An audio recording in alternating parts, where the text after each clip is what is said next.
Hello दोस्तों, नमस्कार दोस्तों, स्वागत है आप सभी का ऑनलाइन अडाफा स्टडी यूट्यूब चैनल पर। इस वीडियो में हम बात करें 69,000 शिक्षक भर्ती को लेकर 69,000 शिक्षक भर्ती की नई और संशोधित मेरिट लिस्ट के बारे में। 69,000 शिक्षक भर्ती को लेकर हाई कोर्ट के माध्यम से दिए गए आदेश के बाद अब ये प्रोसेस आगे बढ़ चुका है, क्योंकि हाई कोर्ट की लखनऊ बेंच की अगर बात की जाए, डबल बेंच के माध्यम से जो आदेश दिया गया है उसमें सीधे तौर पर 69,000 शिक्षक भर्ती की पुरानी चयन सूची को रद्द करते हुए नई और संशोधित सूची यानी कि मेरिट लिस्ट जारी करने का आदेश दिया है। और इस आदेश की वजह से चाहे वो जनरल हो या ओबीसी हो या एससी या फिर इसके अलावा जो 90 प्लस वाले कैंडिडेट हो या 97 प्लस वाले कैंडिडेट, उनके लिए बड़ी अपडेट सामने निकल कर आ रही है, क्योंकि 69,000 शिक्षक भर्ती को लेकर डबल बेंच के आदेश के आधार पर जो आपकी लिस्ट बन रही है उसमें बहुत ज़्यादा आपके उलटफेर होते हुए दिख रहे हैं। डिटेल में बात करेंगे, चैनल को सब्सक्राइब करके बेल आइकन को दबा लें और वीडियो को लाइक कर दें, जिससे कि आपको रियल ऑथेंटिक जानकारी ऑनलाइन अडाफा स्टडी यूट्यूब चैनल के माध्यम से मिलती रहे।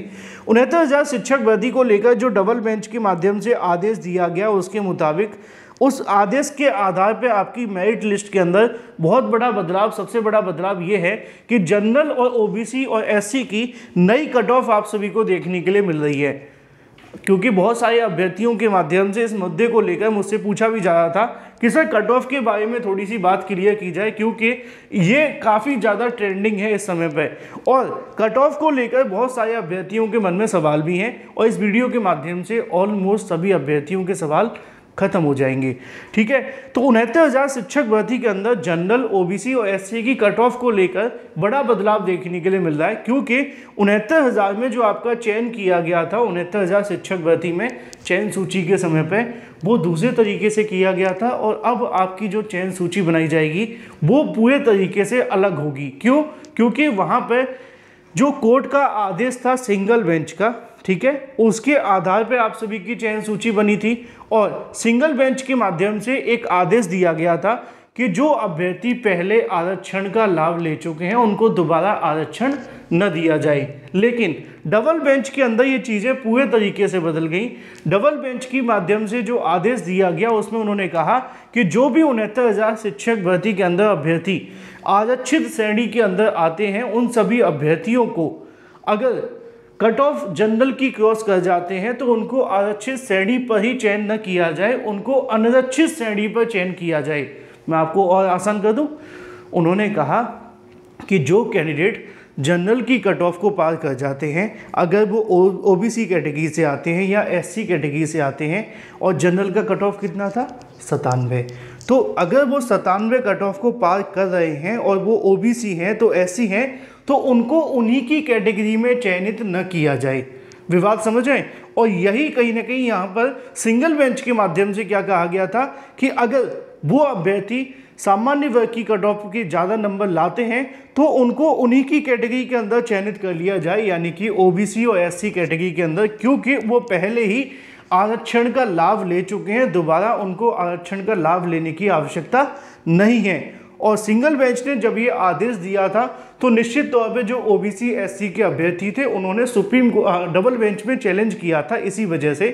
क्योंकि ऐसा कर देने से आरक्षण वर्ग के अभ्यर्थियों को ज़्यादा फायदा नहीं मिल पाता, इसलिए उन्होंने डबल बेंच में दोबारा से याचिका दाखिल कर दी। और दोबारा से जो याचिका दाखिल होती है वो इसी मांग को लेकर थी कि 69,000 शिक्षक भर्ती में जो घोटाला हुआ है उसके लिए नई चयन सूची बनाई जाए, प्लस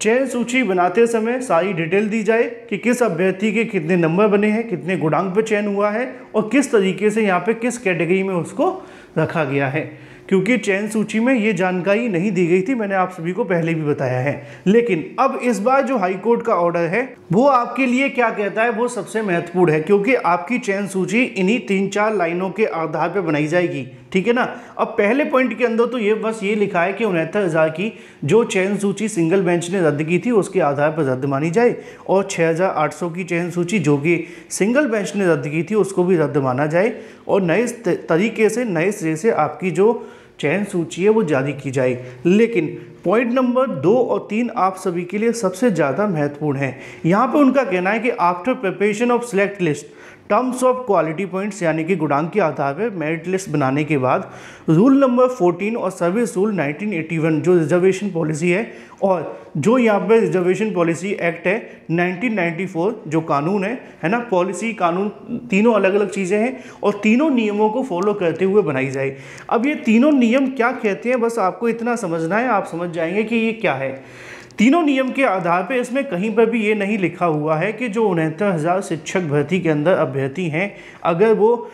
97 प्लस लेकर के आते हैं और एक बार वो रिजर्वेशन का लाभ ले चुके हैं तो उनको उन्हीं की कैटेगरी में जाएंगे। वहाँ पे बस ये लिखा हुआ है कि जो छात्र 97 या फिर जनरल की कट ऑफ से ज़्यादा नंबर लाएगा उसको अनरिजर्व की सीट पर चयनित कर लिया जाएगा। ये तीनों के तीनों रूल इस बात को सपोर्ट करते हैं, समर्थन करते हैं। बस इतना सा आपको समझना है, बहुत ज़्यादा रूल समझने की हमें आवश्यकता नहीं है। कोर्ट ने सारे रूल समझे हुए इसीलिए उन्होंने ऑर्डर दिया है और अब जो काम करना है बेसिक शिक्षा विभाग को करना है। अब नीचे एक और लाइन लिखी हुई है वो भी आप सभी को समझ लेनी है। उनका कहना यह है कि if a reserve category candidate acquires merit equivalent to the merit prescribe for general category, यानी कि अगर कोई आरक्षित वर्ग का अभ्यर्थी या ओबीसी एससी एसटी का अभ्यर्थी अगर वो जनरल के अभ्यर्थी के बराबर नंबर लेकर के आता है तो उसको मेरिटोरियस रिजर्व कैटेगरी यानी कि एमआरसी के आधार पे उस कैंडिडेट को माइग्रेट करना है जनरल कैटेगरी की कट ऑफ के आधार पे अनरिजर्व की सीट को लेकर, जो कि जो आपका रिजर्वेशन एक्ट 1994 सेक्शन 36 आपको कहता है। ठीक है, मैंने अभी बताया ऊपर वही बात नीचे लिखी हुई है। यानी कि अब इस बात को आप समझ चुके हैं कि अगर कोई अभ्यर्थी ओबीसी से आता है, एससी से आता है, एसटी से आता है या पीएच कैटेगरी से आता है और वो 97 नंबर लेकर के आया है या 97 प्लस नंबर लेकर के आया है तो एक बार आरक्षण या 2 बार आरक्षण को लेकर यहाँ पे कोई बात नहीं कही गई है डबल बेंच के माध्यम से जो सिंगल बेंच ने गई थी। लेकिन अगर सिंगल बेंच की बात को माना जाता तो बड़ी संख्या में ऐसा हो जाता कि ओबीसी एससी के अभ्यर्थी बाहर हो जाते। कैसे बाहर हो जाते, ध्यान से सुनिए, क्योंकि उन्होंने कहा था कि सिंगल एक बार आरक्षण ले चुके हैं दोबारा आरक्षण मत दो। ऐसा कर देने से जो 69,000 शिक्षक भर्ती के अंदर चयनित अभ्यर्थी थे बड़ी संख्या में कम नंबर वाले अभ्यर्थी बाहर हो जाते, क्योंकि जो 97 प्लस थे उनको तो नौकरी मिल जाती अनरिजर्व के अंदर, लेकिन बाकी अभ्यर्थियों का क्या होता क्योंकि वो पहले आरक्षण का लाभ ले चुके। ऐसा सिंगल बेंच ने माना था, डबल बेंच ने उसको मॉडिफाई कर दिया। मॉडिफाई करते हुए उन्होंने कहा कि जो भी छात्र हैं 90 प्लस 97 प्लस लेकर के आए उनको सीधे तौर पे सामान्य वर्ग की सीटों में चयनित कर लिया जाए, जिसको आप अनरिजर्व की सीट कहते हैं, यूआर की सीट कहते हैं। और जो छात्र 97 प्लस नहीं लेकर के आए सामान्य वर्ग की कट ऑफ से कम, उनका चयन उनकी ही कैटेगरी ओबीसी और एससी कैटेगरी के अंदर कर लिया जाए। पहले क्या किया गया है, पहले ये किया गया है कि उन अभ्यर्थियों की ओवरलैपिंग को रोक दिया गया है। ऐसा मैं नहीं कह रहा हूँ, ऐसा कोर्ट ऑर्डर कह रहा है। अगर आपने पूरा पढ़ा है तो मैंने एक 35 मिनट का वीडियो भी डाला था इसीलिए।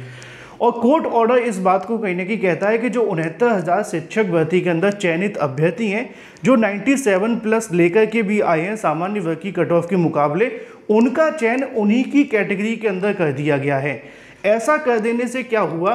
कि जो ओबीसी के अंदर अभ्यर्थी चयनित हुए थे वो कहीं ना कहीं यहाँ पर 97 वाले अभ्यर्थियों के आ जाने की वजह से, जैसे कि मान लो 1000 अभ्यर्थी 97 प्लस वाले हैं और उनका चयन अगर उन्हीं की कैटेगरी में कर दिया जाएगा ओबीसी के अंदर, तो निश्चित तौर पे ओबीसी के अंदर कम नंबर वाले अभ्यर्थी बाहर हो जाएंगे, क्योंकि ओबीसी का कट ऑफ तो 90 पे है ना 90 पास वाले अभ्यर्थी ओबीसी में जाने चाहिए थे, लेकिन वहाँ पे तो 90 वाले अभ्यर्थी भी हैं और 97 वाले अभ्यर्थी हैं। अगर उन 97 वाले अभ्यर्थियों को भेज दिया जाता है यूआर की सीट पर, तो जितने अभ्यर्थी होंगे ओबीसी कैटेगरी के अंदर चयनित, उन सभी अभ्यर्थियों को कहाँ भेज दिया जाएगा, यूआर की सीट पर। और यूआर की सीट पर वो जाएंगे तो ओबीसी की सीट खाली हो जाएगी। यानी कि 97 प्लस वाले अभ्यर्थी अगर यूआर की सीट पर जाते हैं तो 90 प्लस वाले जितने भी अभ्यर्थी ओबीसी के हैं वो फिर से कहीं ना कहीं गेम के बीच में आ जाएंगे, यानी कि खेल में आ जाएंगे और उनके जो चांसेस हैं सिलेक्शन के वो बढ़ जाएंगे। और इसी बात को आपको समझाने के लिए मैंने लिखा हुआ है कि 69,000 शिक्षक भर्ती के अंदर जो आप सभी की अब कट ऑफ बनेगी वो सामान्य वर्ग की जो कट ऑफ है उसके आधार पर 97+ वाले अभ्यर्थी तो सीधे तौर पर जाएंगे यूआर कैटेगरी के अंदर। अब ये भी हो सकता है कि इसमें कोई ज़्यादा नंबर वाले अभ्यर्थी भी हों, सबका 97+ का मतलब तो बहुत है ना, क्योंकि 150 में से आपको 97 निकालने हैं। अब उसके बाद हो सकता है किसी के 105 हो, 110 हो, 120 हो, 125 हो। तो इन सभी अभ्यर्थियों का क्या करना है, इनका यहाँ पे जो सिलेक्शन है वो इसके आधार पर देखने के लिए मिलेगा। तो 97+ वाले अभ्यर्थी जनरल की कट ऑफ पे जाएंगे तो वहाँ पे थोड़ा बहुत कट ऑफ चेंज होगा। प्लस जब हाई मेरिटोरियस कैंडिडेट जो ओबीसी एससी के हैं अगर वो यूआर की सीट पे चले जाएंगे तो जो लो मेरिटोरियस कैंडिडेट हैं यानी कि 90+ वाले अभ्यर्थी हैं, लो मेरिटोरियस नहीं कहेंगे, जो लो नंबर वाले अभ्यर्थी हैं उनका जो सिलेक्शन के चांसेस हैं वो और ज़्यादा हाई हो जाएंगे, क्योंकि एक कैटेगरी में 97+ वाले अभ्यर्थी निकल करके जा रहे हैं। अब ओबीसी में कितने हैं, एससी में कितने, ये तो जांच का विषय है, किसी को नहीं पता। आज न्यूज़पेपर में 5,000 की जानकारी भी दी है, लेकिन वो किस आधार पर दी गई कुछ नहीं कह सकती, क्योंकि सरकार ने तो 6,800 माना था, न्यूज़पेपर वाले अपने ही गणित लगाए 5,000 का। आरक्षित वर्ग वाले अभ्यर्थी कह रहे हैं कि हम 19,000 का घोटाला हुआ है। तो ये बात तो बाद में तय होगी कि टोटल कितने ऐसे कैंडिडेट हैं जिनके साथ ये आरक्षण को लेकर घोटाला हुआ है। लेकिन एक बात कंफर्म हो गई है कि 97 वाले जो अभ्यर्थी हैं ओबीसी एससी के वो यूआर कैटेगरी में जाएंगे। अगर यूआर कैटेगरी में वो जाते हैं तो निश्चित तौर पर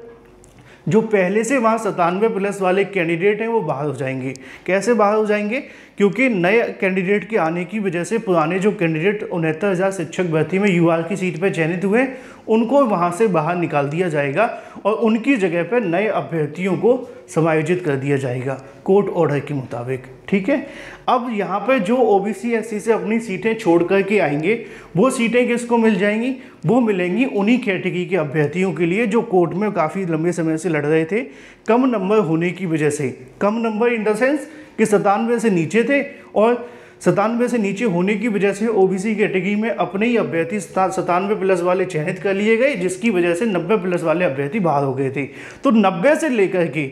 96 के बीच में जितने भी ओबीसी एससी कैंडिडेट हैं अब उनके जो चांसेस हैं वह बढ़ गए हैं सिलेक्शन होने के, क्योंकि बड़ी संख्या में ऐसे कैंडिडेट हैं जो वहाँ पर अपनी सीट को छोड़कर यूआर में चयनित होने जाएंगे अगर चयनित लिस्ट बनाई जाती है तो। अगर नहीं बनाई जाती है, सुप्रीम कोर्ट तक मामला जाता है तो इंतज़ार करना पड़ेगा और उसके बाद ये तय होगा कि आगे क्या करना है, चयनित लिस्ट बनेगी कि नहीं बनेगी, घोटाला हुआ या नहीं हुआ, क्योंकि फिर से मामला नए तरीके से शुरू हो जाएगा सुप्रीम कोर्ट में।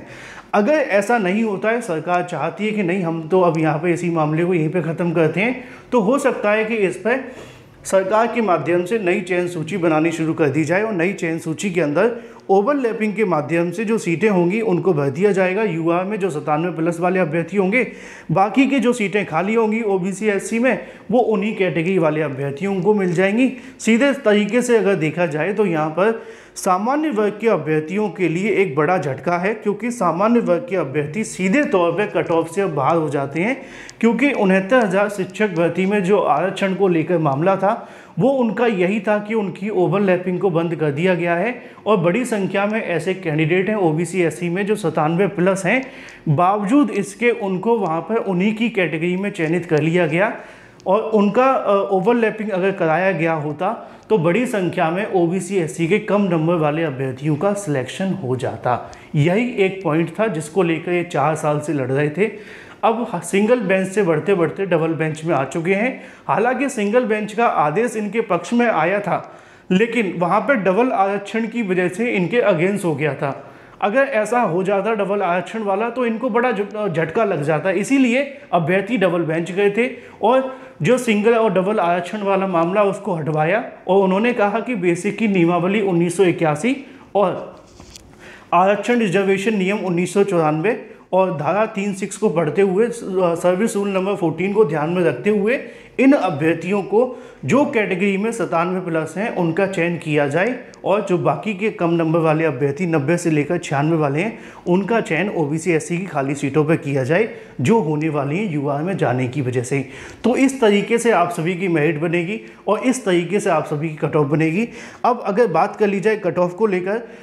तो मैं इसको लेकर एक आंकड़ा तैयार कर रहा हूँ और उस आंकड़े के आधार पर आप सभी के लिए कट ऑफ बनाने वाला हूँ और उसमें आपको जानकारी दूंगा। लेकिन पहले तय हो जाना चाहिए कि सरकार कहीं सुप्रीम कोर्ट तो नहीं जा रही है, क्योंकि मैंने देखा है कई चैनलों के माध्यम से कट ऑफ जारी कर दी गई है। तो अभी कट ऑफ बनाने का बेनिफिट तब है जब ये क्लियर हो जाए कि सरकार सुप्रीम कोर्ट जा रही है कि नहीं। अगर सरकार सुप्रीम कोर्ट नहीं जा रही है और मामले को यहीं पर ख़त्म कर रही है तो मैं आप सभी के लिए बहुत जल्द एक कट ऑफ का वीडियो अपलोड कर दूंगा। अगर आप कहेंगे कि सर सरकार सुप्रीम कोर्ट जाए ना जाए, आप उस बात को छोड़ो, कट ऑफ बता दो,